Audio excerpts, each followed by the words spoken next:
Yes, well, you've made a very good case for a spiritual basis for a proper response to the challenges of COVID. But we remember that yesterday, Francis Collins described the heartbreaking situation that in the United States, the churches have been an important center of much of the resistance to public health measures, both vaccines and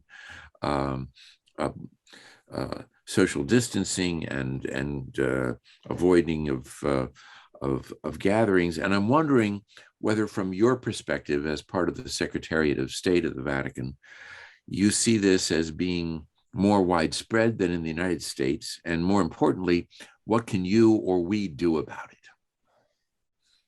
Thank you very much. Well, I haven't listened to Francis's contribution, but in answer to your questions, I think that the churches have done a great deal to promote vaccination. There have been obviously dissenting voices throughout the world, sometimes on matters of conscience, which I think need to be respected. Questions of distancing, sometimes there have been questions about religious freedom and whether the churches and the whole question of worship has been treated fairly in society. Sometimes other activities have been allowed and church gatherings for services have not, so that there's something there to be looked at. But I think, yes, I think that the position that, shall we say, the Holy See has taken in various departments has been very much to encourage vaccination. I believe the Pope has talked in terms of moral responsibility and a duty of people to take very seriously. Obviously, one isn't, shall I say, putting a gun to people's heads over this thing, but at the same time, I think majority of church leaders, both within the Catholic Church and other churches and other religions, have indeed been encouraging this, and I think that encouragement should continue. I think the religious dimension is probably only a part of why there may be resistance to vaccination and other measures, but it's obviously not an insignificant part. But I doubt if it's really the only element. I think, in fact, there is a very large cultural dimension to this, rather than the religious, where there is a resistance, particularly in some parts of society in the Western and developed countries. Thank you. Francis, please. A short question, please. Francis. It's Francis de Monica.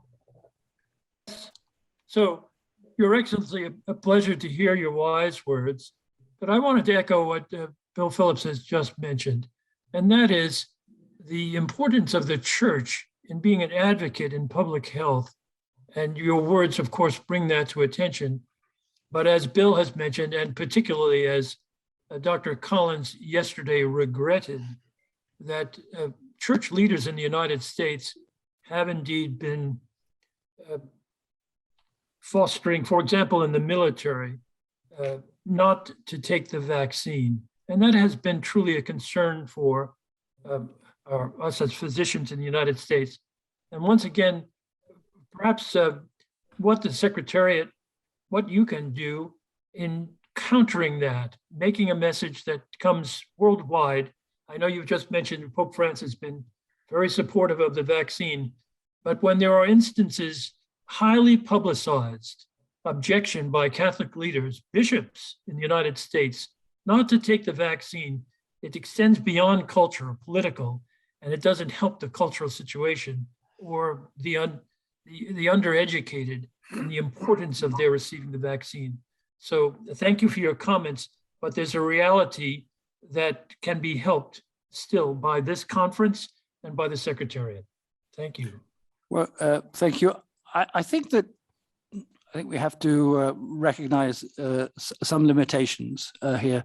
I don't think the Holy Father or any church authority here in Rome can actually, if you like, dictate policy. And anyway, much policy is public policy and the matter of governments and civil authorities.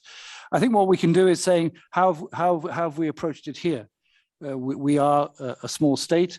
We have many people who are dependent on us and are working with us. We have, I think, almost a very, very high percentage of vaccination here. I gather there are some people who have not opted to be vaccinated, but the vast majority of people have, and that has been encouraged by the Pope and by all the authorities here. So we would hope that that would, if you like, speak for itself. Thank you. Okay, the last question is go to Income, a priest and a Pipri, a short question with short answer. Monsignor, I think I just want to ask you about the insights on the question that you talk about the relationship between humanism and science. I think increasingly we're seeing globally, we see the problem of this separation of the importance, as you said, about the individual being the not the means but the ends itself, the respect of each person, the dignity, and that's really talk about the humanism and science. And science really should be the servant of humanity, of humanism, and not the other way around. But globally, there's such a great emphasis on meritocracy that we devalue. Everyone is looking at only the scientific breakthroughs, the science, and then we neglect the humanism. I'm just wondering, in this pandemic, it's an opportunity. Whether you have any thoughts, any insights into how we can use this really to advocate for science to understand a bit in terms of the objectives of science itself and the value of each person. Well, I think it's the experience of the pandemic has perhaps made an awful lot of us a lot more human, or come to realize a lot more about our humanity. Because we feel more fragile, more vulnerable. We know that, shall I say, life is a lot less predictable than it was. We know now through the experience of COVID-19 and what indeed the scientific community is telling us, that this is not going to be just a one-off event. This is maybe something that is going to recur with a certain monotonous regularity in future decades and centuries.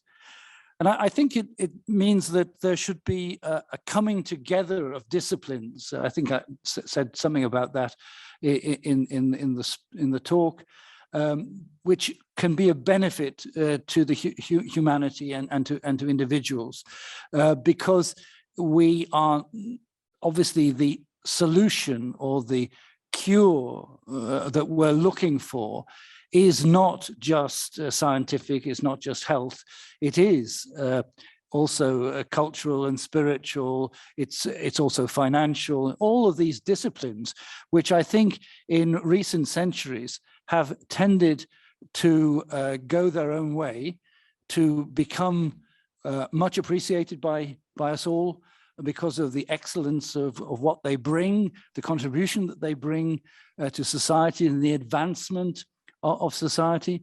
But now we're beginning to see a matter that advancement in just one area is not going to be entirely satisfactory, is not going to, if you like, come to the real needs of people as in their dignity. I think that, for example, a lot of people say, the role of the economy, which, the Pope is constantly going on about the fact that, that money, the markets, investment, everything, this is to benefit for the common good of humanity, not just to enrich individuals. And I think that maybe a lot of us who maybe come into the category of those people who are, for better or for worse, reasonably well off, in the sense that we don't have major financial worries from day to day, as many millions, if not billions of people do around the world, we realize that that isn't actually the solution to our problems. That is not a perfect answer.